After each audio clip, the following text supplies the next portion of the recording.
Good afternoon, George Cavaligos for HFT Bonds and Notes.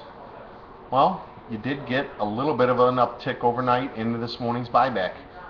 I hope you were nimble enough and cognizant enough of certain Elliott wave theory rules that you saw the retest of the previous highs at, what was it, 05 plus and 145.04 in the bonds, and the developing flat corrective pattern at that point, and hopefully got out of your longs, and as the market sold off, got some shorts put on. It was a nice day. Market is following through right now as we speak. The bonds just hit 143.23, which is a possible C equals A target.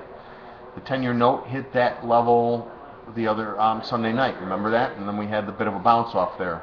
Obviously, the 10-year's taking that level out. It's trading 131.18 right now.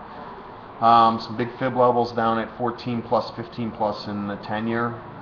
If bonds start trading much below this 143.23 level, which is what they look like they're trying to do right now, we've got the next big cluster of support is down around 143.06, 03.06 are your next big support levels in the bonds.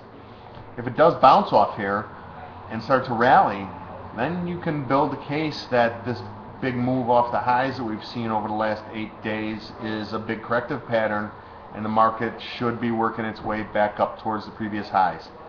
I don't see that happening right now, but you always have to give those ideas possible, probabilities.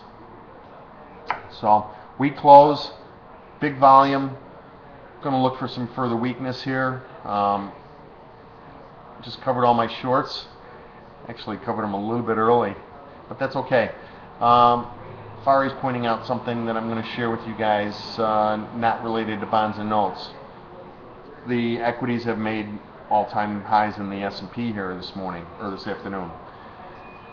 We're also seeing the VIX up quite a bit today. Tomorrow is Wednesday of an option expiry week. Those three things together in the past have prompted some type of a sell-off in equities. Not looking for the top, okay? We're just looking for a correction here. If equities correct, bonds and notes will correct higher, no question.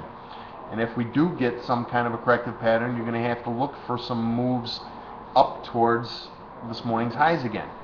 It looks like that was some type of a fourth wave. Previous fourth waves highs are very commonly retested. Something to keep in mind. We haven't bottomed. We haven't shown any signs of bottoming yet in the treasuries, and equities have certainly not shown any signs of topping, except for right now the S&P is making new highs on the day with 10 minutes before the cash close, and the NASDAQ is not. But that's not a sell signal. It's just a little divergence. So, all right, what else? Give you levels below, levels above. First level I want to look at is the breakdown of what was that previous fourth wave. It looks like it formed a bear flag on the bonds and notes.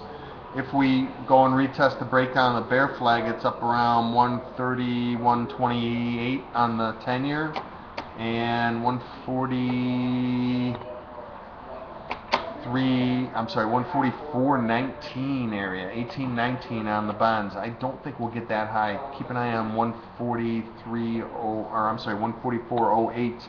Sorry, 144.0809. I need the peepers, guys. I'm sorry. I can't see my own screens without them anymore. Too many years of staring at screens. See what happens? Old before your time. Have a great night, guys. Thanks for flying.